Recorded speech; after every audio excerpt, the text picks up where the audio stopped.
पिता परमेश्वर, हम आपके पास आते हैं प्रभु जी। हम आपसे अनुग्रह, आपकी दया, आपका प्रेम मांगते हैं पिता। आपके बारे में हमें सीखने के लिए सहायता कीजिए पिता। हेल्प कीजिए पिता परमेश्वर कि हम आपके बारे में सीख सकें, जान सकें और आपकी महिमा कर सकें। धन्यवाद करते यीशु मसीह के नाम से हम प्रार्थना करते हैं, आमीन। ओके, सो आज हम त्रिएकता के बारे में देखेंगे, त्रिएक परमेश्वर के बारे में। बट मैं सोचा था कि हम करेंगे डायग्राम वगैरह, बट यहाँ पे पेंटिंग का काम चल रहा है, इस वजह से पॉसिबल नहीं हो पाएगा। मैं ट्राई करूँगा कि आपको स्क्रीन पे दिखाऊं कुछ चीज़ें डाउनलोड किया, बट देखते हैं कैसा काम करता है। सो त्रिएकता है ना। आज जो है वो सिर्फ हम ही दोनों जुड़े हैं। सॉरी, हाँ आज आप ही दो जन। यस यस, नो प्रॉब्लम, देखते हैं, मैं भी आगे लोग जुड़ जाएंगे, है ना। जी जी। सो परमेश्वर की त्रिएकता है ना। सो बहुत अद्भुत है। ये ऐसा सब्जेक्ट है, कोई भी परफेक्टली ये नहीं बोल सकता कि मैं अच्छे से जान गया हूँ या समझा सकता हूँ, है ना। बहुत डीप है ये, ठीक है। सो पर इसके बारे में विश्वास ही किया जा सकता है, यही खासियत है इस त्रिएकता की, है ना। सो परमेश्वर की त्रिएकता के बारे में हम कुछ चीज़ें सीखेंगे, लाइक परमेश्वर की त्रिएकता। सो त्रिएकता में एकता, कुछ पॉइंट है, लिख लीजिए जो हम कवर करेंगे, ठीक है ब्रदर। सो पर त्रिएक परमेश्वर की त्रिएकता। सो परमेश्वर की एकता, उसमें पहला पॉइंट जो रहेगा हम देखेंगे परमेश्वर की एकता। फिर उसके बाद रहेगा बहुवचन शब्द, फिर याहवे का स्वर्गदूत, उसके बाद व्यक्तियों के मध्य में अंतर,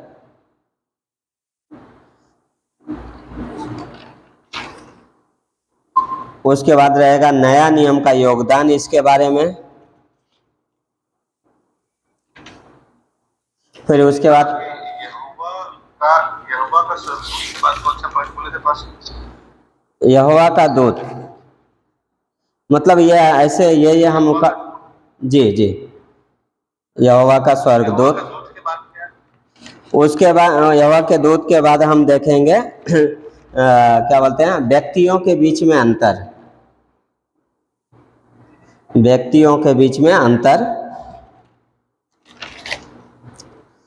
फिर नए नियम में, नए नियम का योगदान इसके लिए।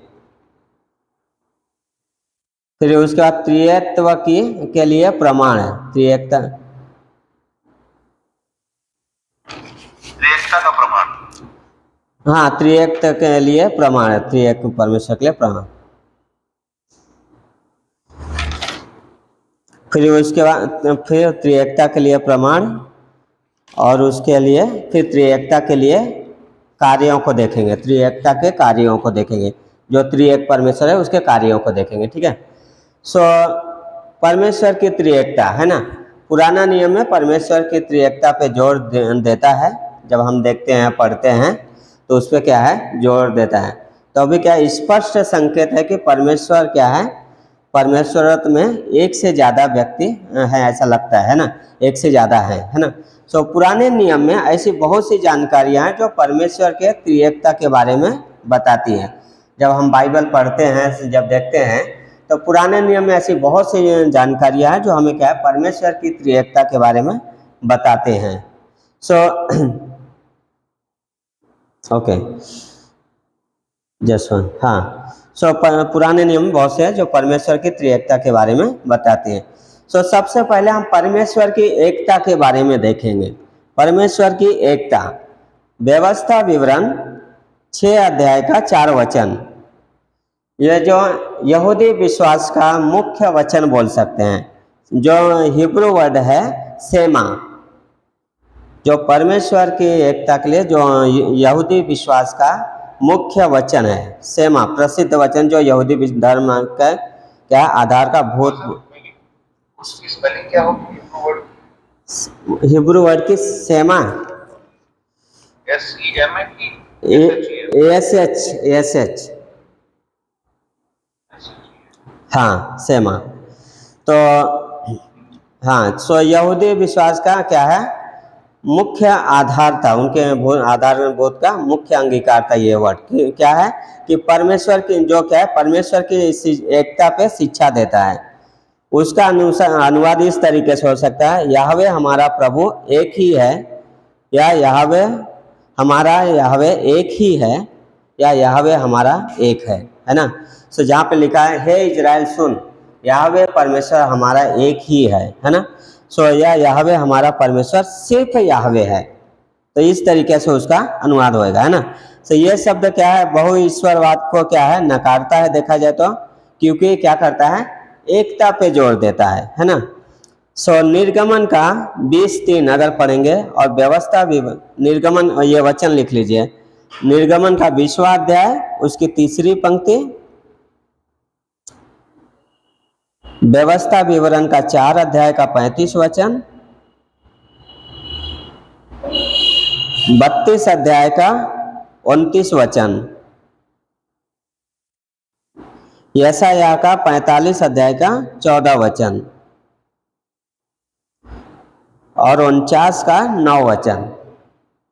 ये जो क्या है, परमेश्वर की एकता पे जोर देते हैं। जहाँ पे सबसे उदाहरण जब हम पढ़ते हैं तो वहाँ पे परमेश्वर क्लियर कट मूसा को बोला है, तुम किसी और की आराधना नहीं करना है, हमारा परमेश्वर एक है ना।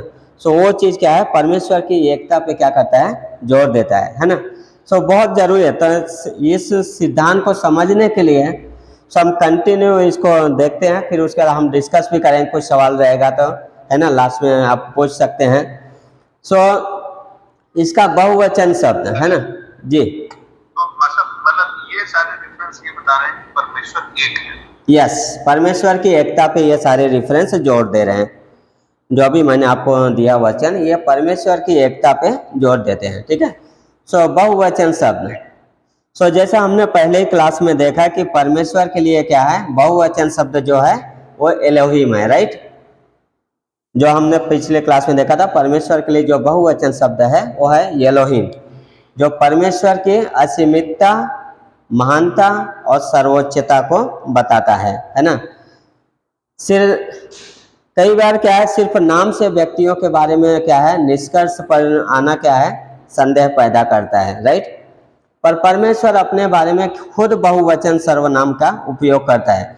जब हम बाइबल पढ़ते हैं तब परमेश्वर अपने बारे में खुद बहुवचन क्या है, नाम का उपयोग करता है। फॉर एग्जाम्पल, उत्पत्ति का 1 अध्याय उसकी 26 पंक्ति, अगर आपके पास बाइबल है तो पढ़िए इस पंक्ति को। उत्पत्ति का 1 अध्याय का 26।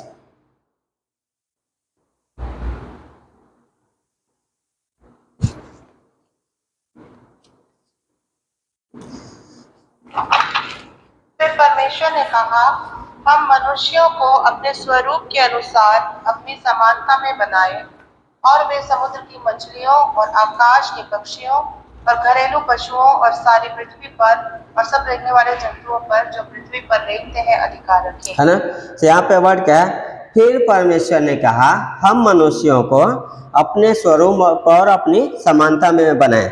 यहाँ पे एक वचन नहीं है, बहुवचन है, हम, है ना। ये नहीं बोला कि मैं मनुष्य को अपनी समानता में या मनुष्यों को अपने समानता में बनाऊंगा। तो यहाँ पे जो वर्ड है क्लियर कट बहुवचन का इस्तेमाल किया है ना। और 3 अध्याय का 22 वचन, 3 अध्याय का 22 वचन और 11 अध्याय का 7 वचन, उत्पत्ति का ही 3:22 जी। एक छोटा सा सवाल था जी। तो मैं एक चीज ये समझना चाह रहा था कि जो यहूदी विश्वास है, हाँ, उनका त्रिएकता के ऊपर क्या विचार है? जैसे वो एक ही परमेश्वर बोल रहे हैं, जी। तो क्या वो लोग ये समझ पाते हैं कि मतलब परमेश्वर की जो पर्सनालिटी है वो मतलब जो उसमें मतलब 3 व्यक्तित्व है और वो तीनों एक साथ एकजुटता में, मतलब जैसे ये जो त्रिएकत्व की गहराई है जी, इस तरीके से साथ में, तो क्योंकि अगर ये इसलिए सवाल मैं पूछ रहा हूँ क्योंकि अगर ये बात को बहुत अच्छे से समझते हैं कि वो वचन ही है जो पुत्र बना, तो शायद फिर वो यीशु मसीह को मसीहा स्वीकार करने में उनको कोई तकलीफ नहीं होती। जी जी। क्योंकि वो अगर यीशु मसीह या वो वचन जो त्रिएकत्व की दूसरी पर्सनालिटी जो एकदम परमेश्वर के सब बराबर है, अगर वो बराबर है और अगर वो इस पृथ्वी पर आए 100% ईश्वर है वो मनुष्य है, तो फिर उसको मसीहा मानने में कोई दिक्कत नहीं। तो इसलिए मैं पूछ रहा हूँ कि यहूदी विश्वास शायद त्रिएकता को बहुत अच्छे से मानता है कि नहीं मान पाता, या वो उसको कितना समझ पाता है। ओके, जैसे कि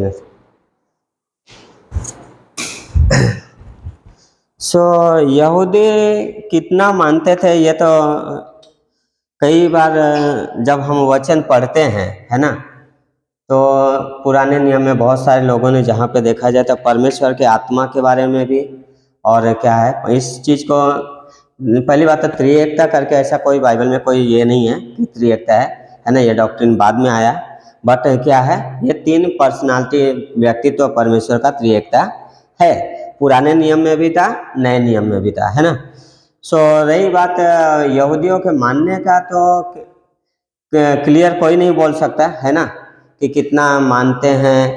पहली बात तो यह है कि यीशु मसीह को जब यस ये है कि यहूदी लोग इस पे कहीं ना कहीं विश्वास करते हैं, क्योंकि परमेश्वर के एकता पे भी विश्वास करते हैं। जब आगे हम आगे जब पढ़ेंगे तो परमेश्वर के आत्मा के बारे में भी विश्वास करते हैं वो लोग, और उसके पुत्र के बारे में भी विश्वास करते हैं, है ना। कहीं न कहीं विश्वास करते हैं, पर व्यक्तिगत विश्वास जो मसीह पे होना चाहिए उद्धार के लिए, वो आज के उसमें उन पे नहीं है, जिसके वजह से उद्धार नहीं हो पाता है। राइट, क्या वो अभी भी इंतजार कर रहे हैं, अभी भी मसीहा का इंतजार कर रहे हैं, है ना। या तो उनके हिसाब से ये त्रिएक परमेश्वर का भाग ही रहेंगे जो आएंगे उनको बचाने के। या उनके हिसाब से अभी मसीहा जो हैं अभी आने वाले हैं। बहुत सारे मसीहा जो है वो त्रिएक परमेश्वर का भाग है, ऐसा मानते हैं। यस यस यस मानते हैं हम। या अच्छा, मतलब कुल मिला के जो मैं समझ पा रहा हूँ पास्टर, आपके कहने का मतलब है कि वो त्रिएकता को समझते हैं, त्रिएकता को मानते हैं, मगर यीशु मसीह जो मनुष्य रूप में आए उसको वो त्रिएकता का हिस्सा नहीं मानते, उसको परमेश्वर नहीं मानते। यस उसको कुछ तरह से करेंगे। यस, उस पर मेन जो जेन्युइन विश्वास होना चाहिए उद्धार के लिए, वो चीज़ नहीं है उन पे, है ना, नहीं मानते, और वहीं पे ठोकर खाते हैं, है ना। आगे बढ़ते हैं, है ना। यहाँ पे हमने देखा कि परमेश्वर क्या है, अपने बारे में बहुवचन का क्या है, नाम का उपयोग करता है ना, जो वर्सेस हमने देखा। और यशायाह का 6:8 में भी जब देखते हैं, यशायाह दर्शन देख रहा है ना, वहाँ पे भी परमेश्वर बात करता है, हम अपनी ओर से किसको भेजें, है ना। वहाँ पे भी क्या है, बहुवचन है। अगला हम देखेंगे यहोवा का स्वर्गदूत, है ना। ये कई बार क्या है समझना बहुत जरूरी है। यहोवा का स्वर्गदूत, ये नाम परमेश्वर के स्वर्गदूत की ओर संकेत हो सकता है। पहला राजा उसका 19 अध्याय का 7 वचन, कई बार हम बाइबल में पढ़ते हैं ना, यहोवा का स्वर्गदूत और यहोवा का दूत, ऐसा क्या है बाइबल में कई बार क्या है हम पढ़ते हैं, है ना। पहला राजा 19:7 में जहाँ पे क्या है एलिया नबी को आके क्या है स्वर्गदूत आके जगा रहा है, कहीं पे लिखा है यहोवा का दूत और कहीं पे लिखा है स्वर्गदूत, तो उसे समझना क्या है बहुत जरूरी है। कई बार वह स्वर्गदूत क्या है परमेश्वर के रूप में संदर्भित किया गया है या स्वीकारा गया है। जो यहोवा का दूत है वो परमेश्वर के रूप में स्वीकारा गया है। स्वर्गदूतों से अलग उसकी पहचान रही है, ठीक है, जो उसकी पहचान रही है यहोवा के दूत की, वो स्वर्गदूतों से अलग रही है। उत्पत्ति का 16:7 से 13 में जब हम पढ़ते हैं तो हाजिरा को वहाँ पे यहोवा का दूत क्या है दिखाई देता है, मिलता है, बात करता है। तो वहाँ पे एल रोई जो नाम कल हमने देखा था, है ना, उस नाम को रखा कि मैं उसे देखते हुए भी क्या है बच गई, है ना। यहोवा का दूत 7 से 13, वो उत्पत्ति का 1:18 उत्पत्ति का ही 18 अध्याय का 1 से 21 वचन, और उत्पत्ति का ही 19 अध्याय का 1 और 28 वचन। उत्पत्ति 16 बोले थे, उत्पत्ति का 16 अध्याय उसका 7 से 13, उत्पत्ति का 18 उसका 1 से 21, उत्पत्ति 19 1 से 28, मलाकी 3:1।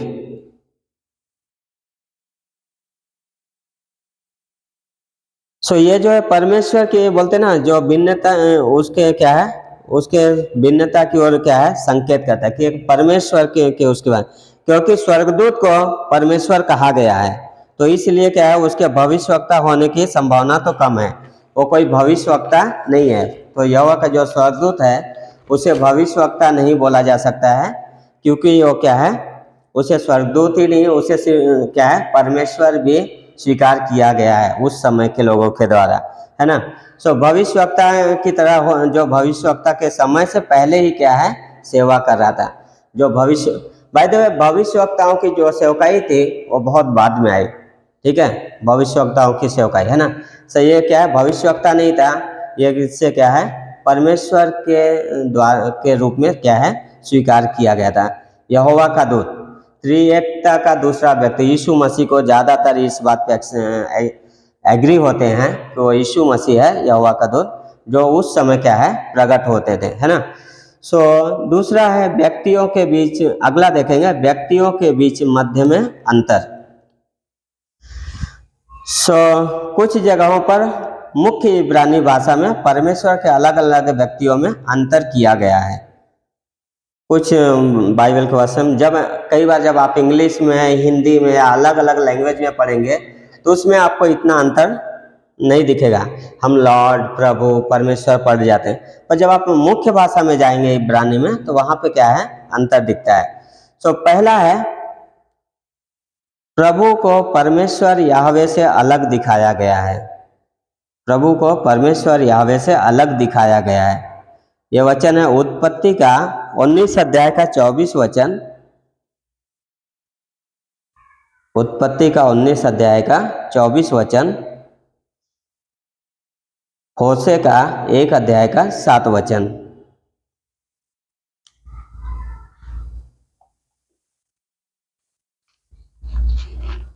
दूसरा है होशे का 1 अध्याय का 7 वचन।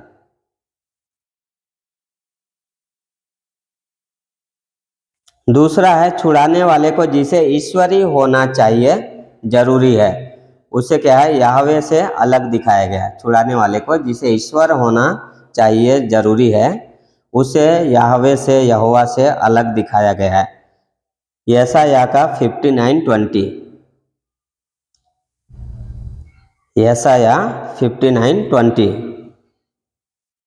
59 का 20।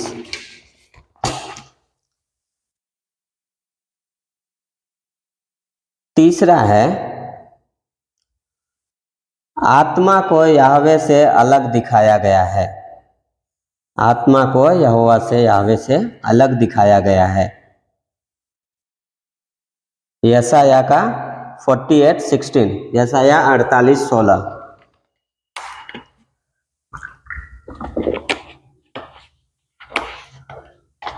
और यशायाह का 59:21, 59:21।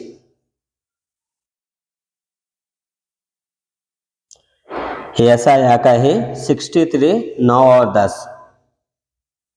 अच्छा पासर एक मैं पूछना चाह रहा था 63 का क्या है 9 से 10 ना, मैं ये पूछना चाह रहा था पासर जैसे इसमें एक पहली चीज है प्रभु अलग है यहोवा से, पहला पॉइंट जी।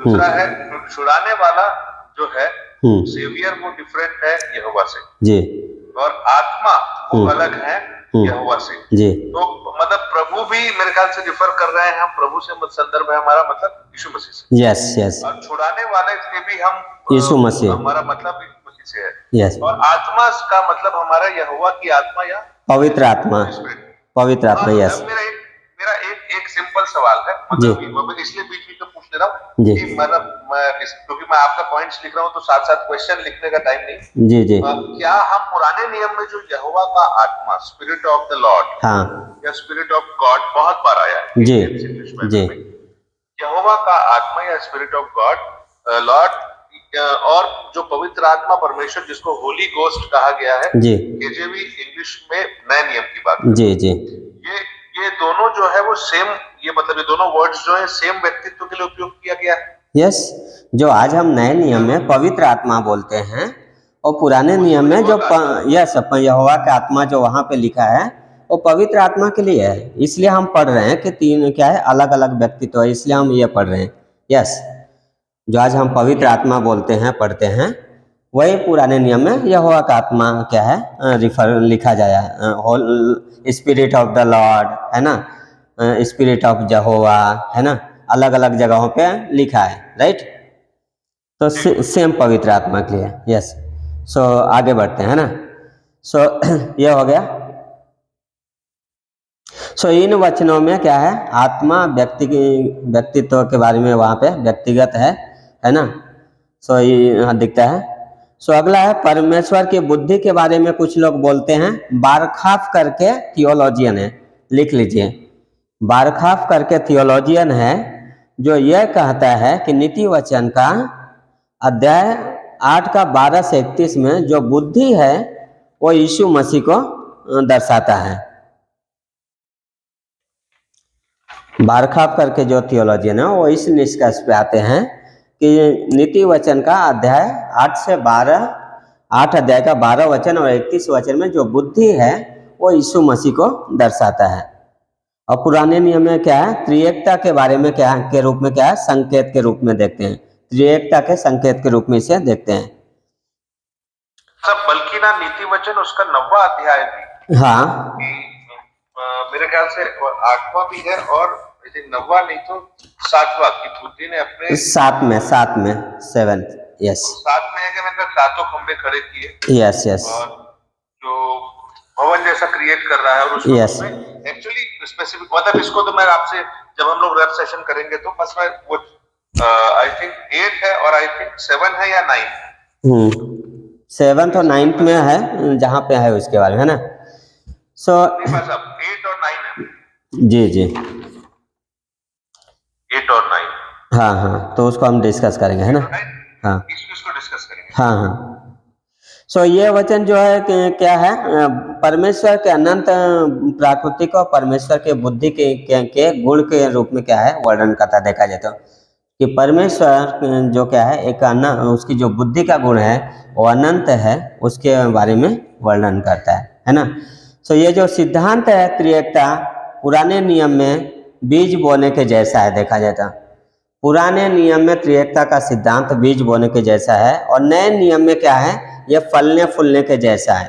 सो नए नियम में क्या है, ये सिद्धांत क्या है, नए नियम में बाद में उभर के आया ज़्यादा। अगर नए नियम में क्या है, ये फल क्या है, सिर्फ फलने फूलने के जैसा है ना। सो पुराने नियम में हम ये जान पाते हैं कि बीज कैसा है, जैसा हम क्या है उस चीज़ को समझे, है ना, कि यहोवा अलग है परमेश्वर, है ना, पुत्र अलग है ना, angel of the Lord, spirit of the Lord अलग है ना। तो बीज के जैसा पूरा नए नियम में ये जो सिद्धांत है और खास करके क्या है उभर के आया। सो इसमें नए नियम का योगदान क्या है हम ये देखेंगे, त्रिएकता में नए नियम का योगदान क्या है। सो नए नियम में भी कोई ऐसा खास हिस्सा नहीं है जहाँ पे कहीं पे लिखा हो कि त्रिएकता, ठीक है, बट हम इसे विश्वास के द्वारा ही समझ सकते हैं। जितने भी थियोलॉजियन रहे हैं, मार्टिन लूथर रहे हैं, जॉन कैल्विन रहे हैं, इन्होंने इस पे विश्वास किया और बोले क्या है, एक्सप्लेन तो करना टफ है बट इसे विश्वास ही है जो समझ सकता है। मार्टिन लूथर का ये कोट है कि त्रिएकता को विश्वास ही है जो क्या है समझ सकता है, एक्सेप्ट करते हैं, है ना। सो यूहन्ना 5:7 में कुछ प्रमाण क्या है, पहला यूहन्ना 5:7 में कुछ प्रमाण मिलता है त्रिएकता के बारे में, है ना। और ये दो पक्षों में प्रमाण देता है, यूहन्ना 5:7 में दो पक्षों में प्रमाण देता है। सो एक मात्र सत्य परमेश्वर है और दूसरा यीशु मसीह और पवित्र आत्मा, ठीक है, तो वहाँ पे दिखाता है जिनमें से दोनों परमेश्वर होने का दावा करते हैं, ठीक है।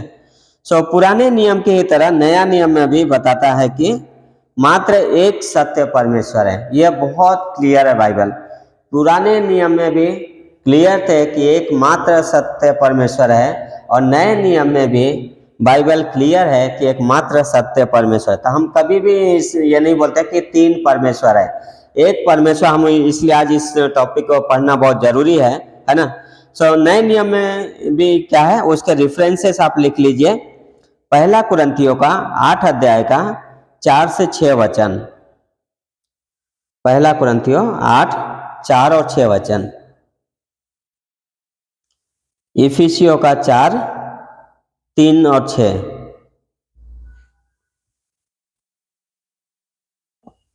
और याकूब का 2 अध्याय का 19 वचन। जिस तरीके से पुराना नियम परमेश्वर की एकता पे जोर देता है, ठीक उसी तरीके से नए नियम में भी कोई ऐसा बदलाव नहीं है, ऐड नहीं किया गया। जो परमेश्वर की एकता है, त्रिएकता की एकता है, आज हम उसी को पढ़ते हैं, उसी पे विश्वास करते हैं और उसी को अध्ययन करते हुए हम चलते हैं। सो इसलिए बाइबल में कोई भी त्रुटि नहीं है। हाँ, जो एकता है वही है। सो त्रिएकत्व के लिए प्रमाण, जो त्रिएक परमेश्वर है, त्रिएकत्व के लिए प्रमाण देखते हैं, है ना। सो पहला है, पिता को परमेश्वर के रूप में जाना गया है। यूहन्ना का 6 अध्याय का 27 वचन और पहला पत्रस 1 अध्याय का 2 वचन।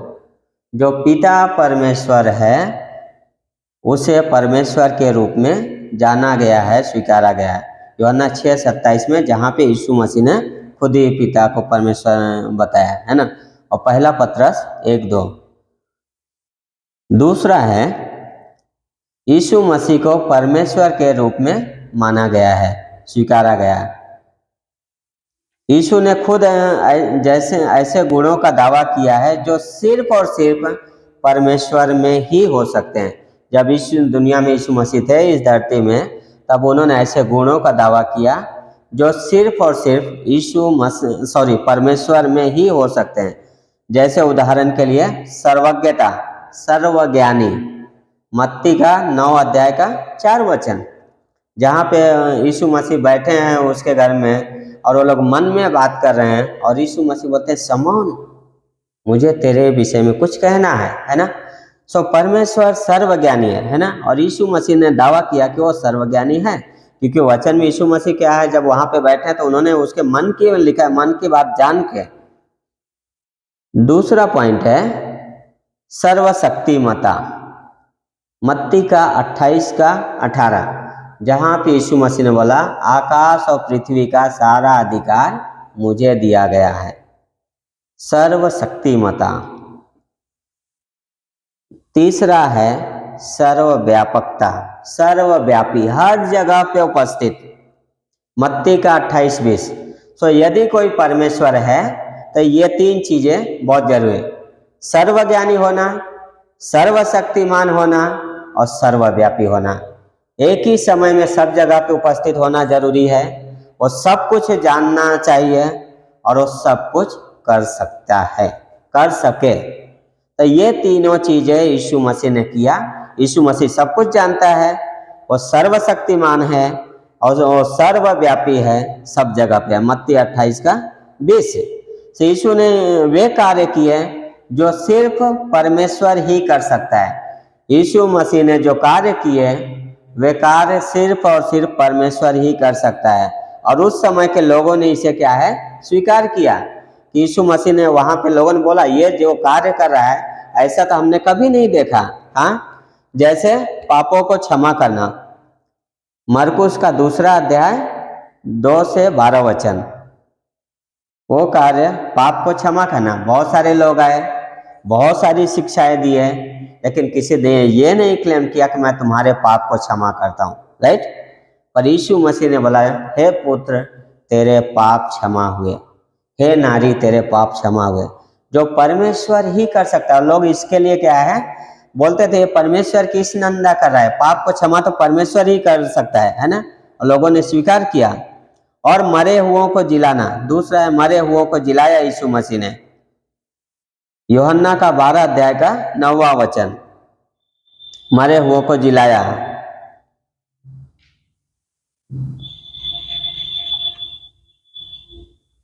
नए नियम में यीशु मसीह के नाम ऐसे बहुत से कार्य लिखे हैं जो सिर्फ और सिर्फ परमेश्वर ही कर सकता है। जैसे सब बातों को संभालता है वो। कुलुसियों का 1 अध्याय उसका 17 वचन, ऐसे लिखा है कि वो अपने सब बातों को संभालता है। सृष्टि किया। यूहन्ना 1:1 आदि में वचन था, वचन परमेश्वर के साथ था, वचन परमेश्वर था। उत्पत्ति 1:1 में जाएंगे तो आदि में परमेश्वर ने आकाश और पृथ्वी की रचना की, है ना। तो उसने सृष्टि किया और भविष्य में सबका न्याय करेगा यीशु मसीह। यूहन्ना का 5वां अध्याय उसका 27 वचन। और यूहन्ना 1:1 आदि में वचन, है ना, वो यीशु मसीह है।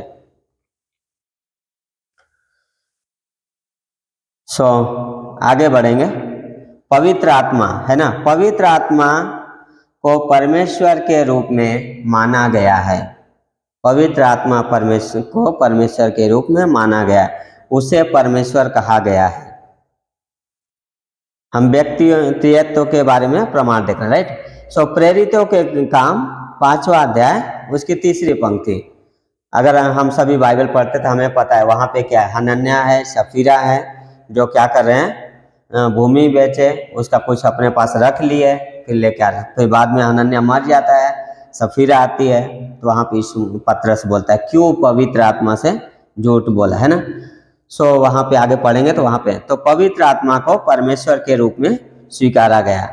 पवित्र आत्मा में ऐसे गुण हैं जो मात्र सिर्फ और सिर्फ परमेश्वर में ही हो सकते हैं, जो सिर्फ और सिर्फ परमेश्वर के हो सकते हैं, ऐसे गुण पवित्र आत्मा में हैं।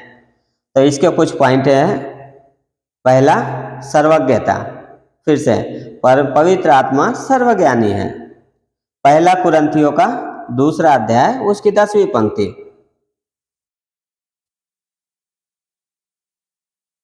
पवित्र आत्मा सर्वज्ञानी है, पहला कुरिन्थियों 2:10। दूसरा, सर्वव्यापकता, सर्वव्यापी है, पहला कुरिन्थियों 6:19। क्या है, तुम्हारा शरीर पवित्र आत्मा का मंदिर। पवित्र आत्मा हर विश्वासियों में हर जगह पे है ना, सर्वव्यापी है। और वह लोगों को क्या करता है, पवित्र आत्मा नया जन्म देता है। यूहन्ना का 3 अध्याय का 5 वचन, 6 अध्याय का 8 वचन। ये जो सिर्फ और सिर्फ परमेश्वर का कार्य है।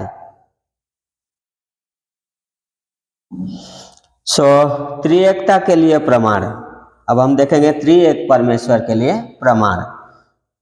मत्ती का 28:19, जहाँ पर तीनों व्यक्तियों के बारे में लिखा गया है।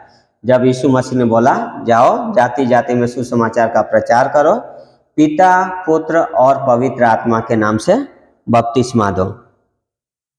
मत्ती का ही 3 अध्याय का 16 और 17 वचन, जहाँ पे यूहन्ना बपतिस्मा देने वाला यीशु मसीह को जब बपतिस्मा देता है तो वहाँ पे स्वयं यीशु मसीह हैं। पिता की आवाज़ आती है कि यह मेरा प्रिय पुत्र है, इसकी सुनो, मैं इससे प्रसन्न हूँ। और पवित्र आत्मा कबूतर की नाई वहाँ पे उतरता है।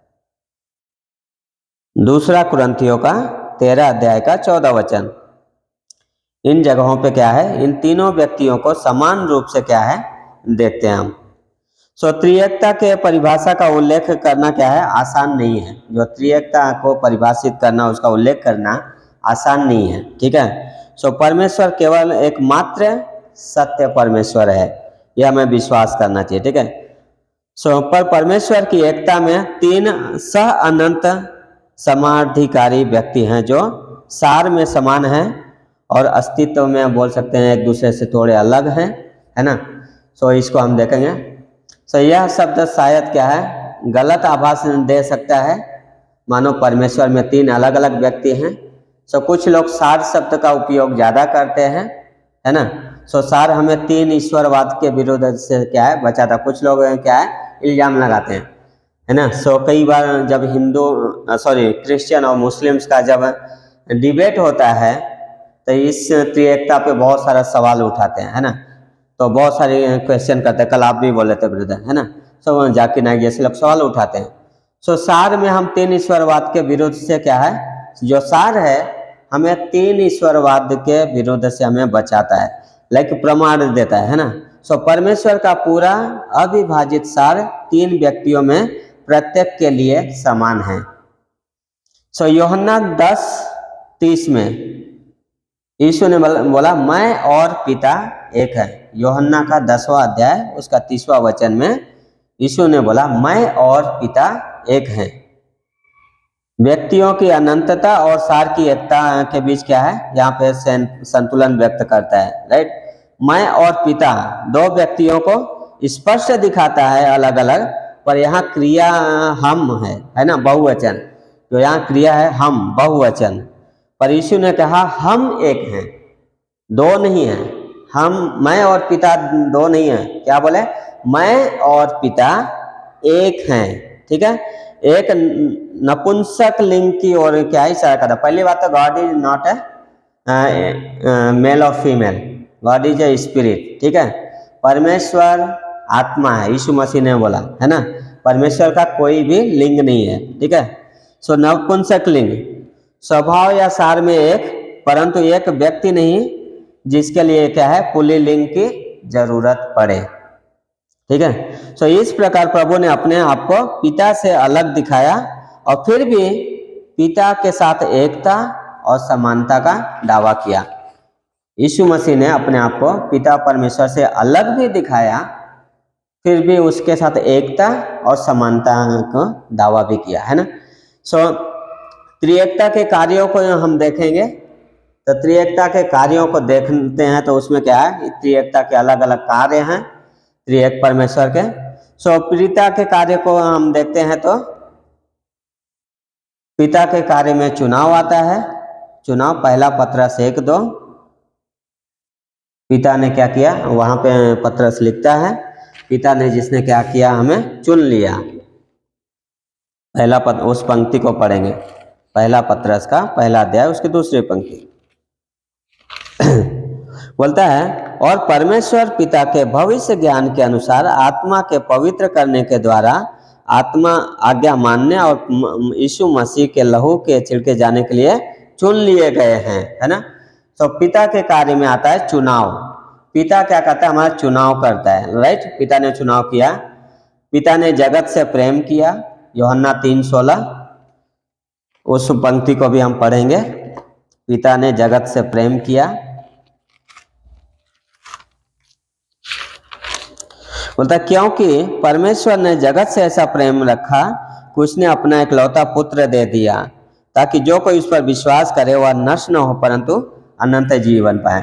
सो पिता चुनाव का, पिता के कार्यों में चुनाव आता है, पिता के कार्यों में प्रेम करता है, यूहन्ना 3:16, और अच्छे वरदान देना, याकूब का पहला अध्याय उसका 17 वचन, यह पिता के कार्यों में आता है। एक बार फिर रिपीट करेंगे, पिता के कार्य में चुनाव करना और जगत से प्रेम करना और अच्छे वरदान देना। पिता के कार्य में चुनाव आता है, चुनाव करना, जगत से प्रेम करना, यूहन्ना 3:16, और अच्छे वरदान देना, याकूब का पहला अध्याय उसका 17 वचन। और पुत्र के कार्य को हम देखेंगे, उसके दुख उठाने, मरकुस 8:31, दुख उठाता है, छुटकारा देना, पहला पत्रस 1:18,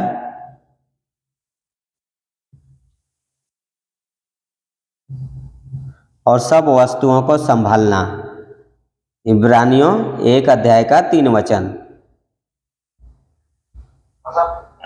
दूसरा डिफरेंस क्या बोले, मरकुस के बाद, मरकुस 8:20 के बाद पहला पत्रस 1 अध्याय का 18 वचन। इसका क्या हेडिंग है? सॉरी, छुटकारा। पहला पत्रस 1:18 छुटकारा, और सब वस्तुओं को, तीसरा है सब वस्तुओं को संभालना, इब्रानियों का 1:3।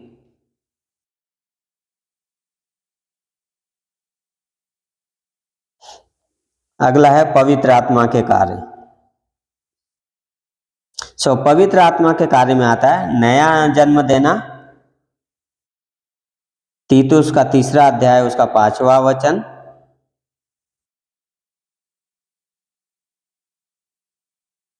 सामर्थ्य प्रदान करता है पवित्र आत्मा, प्रेरितों के काम 1 अध्याय का 8 वचन, और पवित्र करता है। गलातियों का 5:22-23। सो त्रिएकता जो है देखा जाए तो हमारी समझ के परे है, पर इसे क्या है विश्वास करना जरूरी है। सो जब त्रिएकता के बारे में देखते हैं, तीन व्यक्तित्व, एक परमेश्वर है, तीन अलग अलग व्यक्तित्व हैं, हाँ, जिनके कार्य अलग अलग हैं, है ना। सो लाइक पिता परमेश्वर जो है वो योजना बनाता है, वो प्रेम करता है, वो योजना बनाता है हमारे लिए उद्धार का, और यीशु मसीह जो है क्या करता है, उससे कार्य को क्या करता है, पूरा करता है। पिता ने योजना बनाया, पिता ने अपना चुनाव किया कि इनके लिए कि इनको उद्धार देना है। यीशु मसीह ने हमारे लिए क्या किया, उसे पूरा किया उस कार्य को। और पवित्र आत्मा क्या करता है, उससे क्या करता है, वो प्रकट करता है ना। जब पवित्र आत्मा ने हमें प्रकट किया कि भाई हमें उद्धारकर्ता की जरूरत है, हम पापी हैं, तब हमने क्या किया, विश्वास किया। सो मेरे पास एक डायग्राम था, तो मैं कोशिश कर रहा था दिखाने के लिए, पर वो डाउनलोड किया था पर नहीं मिल पाया। सो मैं उसको आप लोगों को PDF भेज दूंगा थोड़ी देर में, तो देखिएगा। सो लाइक एक ट्रायंगल के जैसा है, पिता भी परमेश्वर है, पवित्र आत्मा भी परमेश्वर है, पुत्र भी परमेश्वर है। पिता पुत्र नहीं है, पुत्र पिता नहीं है, पुत्र पवित्र आत्मा नहीं है, पवित्र आत्मा पुत्र नहीं है, ना ही पुत्र क्या है, परमेश्वर पिता है। पर तीनों परमेश्वर, एक परमेश्वर, तीन अलग अलग व्यक्तित्व है ना, सार में अलग है। लेकिन ऐसा इंग्लिश में सार, कोई इटर्नल, कोई इक्वल, कोई एग्जिस्टेंस, लाइक सह अनंत, सह अनंत, कैसे सह समान, और को इटर्नल, को एग्जिस्टिंग, नहीं, को इक्वल, को इटर्नल, को इक्वल, को इटर्नल, को एग्जिस्टेंस, यस। सो सार में स समान, स अनंत, और स, और क्या ट्रांसलेट करेंगे। सो तीनों क्या है जी, मतलब बहुत देर से सार बोल रहे, सार क्या होता है? एसेंस, एसेंस, सार एसेंस होता है। मतलब ऐसे समरी बोल रहे हो आपकी, इन शॉर्ट क्या बोला जाए ऐसा? यस, या सार में एक, सॉरी, सार इस तरीके से कि जैसे मतलब किसी चीज का एक, जैसे आपने कुछ पढ़ा, उसका एक सार होता है, पूरा मतलब एक एसेंस होता है, एक बेसिक चीज होती है, फाइनल कंक्लूजन, या ओके, हाँ। सो इंग्लिश में एसेंस वर्ड यूज हुआ है। हाँ, इंग्लिश में एसेंस है, इंग्लिश में जो है उसका अनुवाद सार है, या जी। सो तीनों क्या है, अनंत हैं, तीनों एक समान हैं, और तो तीनों क्या है, अनंत से विद्यमान है। तो तीन परमेश्वर नहीं है, एक परमेश्वर है, क्या है, जिसके तीन अलग अलग व्यक्तित्व हैं, कार्य हैं। लाइक इस तरीके से पानी है, पानी से भाप भी बनता है, अब बर्फ। इसको समझने के लिए अगर त्रिएकता को समझना है तो पानी एक बहुत अच्छा उदाहरण होगा, है ना, कि पानी है, वही पानी भाप बन जाता है, और वही क्या है, बर्फ बन जाता है, पर है वो क्या है, पानी, राइट। तो उसी तरीके परमेश्वर एक है, इसलिए क्या है, नए नियम में भी, पुराने नियम भी बोल रहा है परमेश्वर एक है, नए नियम में भी जब हम पढ़ते हैं तो बोलता है परमेश्वर एक ही है। हम तीन परमेश्वर नहीं है हमारे पास, एक परमेश्वर है, हम इस पे बिल्कुल क्लियर है, एक परमेश्वर है, उसके तीन अलग अलग व्यक्तित्व हैं। तो इसको हमें क्या है, विश्वास करना पड़ेगा। कोई भी इसे क्या है, अगर इसको अगर ज़्यादा डीप में समझना है तो जो मेरे नॉलेज में जो सबसे बेस्ट टीचर हैं, अगर आप लोग इसके बारे में सीखना चाहते हैं तो है LT जयचंद्रन। LT जयचंद्रन, पूना में इनका इंस्टीट्यूट है, जिन्होंने रवि जकराया को भी त्रिएकता के बारे में सिखाया था। सो अभी तक के जो बेस्ट टीचर हैं, जो मेरे नॉलेज में जो मैं जानता हूँ, वो LT जयचंद्रन है। इंडियन है, आई थिंक सो तमिलियन है, बट पूना में रहते हैं, उनका इंस्टीट्यूट है। सो अभी तक के बेस्ट टीचर हैं त्रिएकता के बारे में जो एक्सप्लेन कर। सॉरी, यूट्यूब में अवेलेबल, यूट्यूब में अवेलेबल है, उनके वीडियोस मिल जाएंगे, यस। सो त्रिएकता के विषय में अगर देखा जाए तो बेस्ट टीचर LT जयचंद्रन। ये पास्टर है कि प्रचारक है, कौन है ये? एक प्रचारक हैं, शिक्षक हैं, बाइबल यस बाइबल टीचर हैं, साइंटिस्ट के इंजीनियर हैं। इंजीनियर थे अभी भी हैं। ओह ग्रेट, लेकिन वाह, बहुत बढ़िया बाइबल। यस यस या।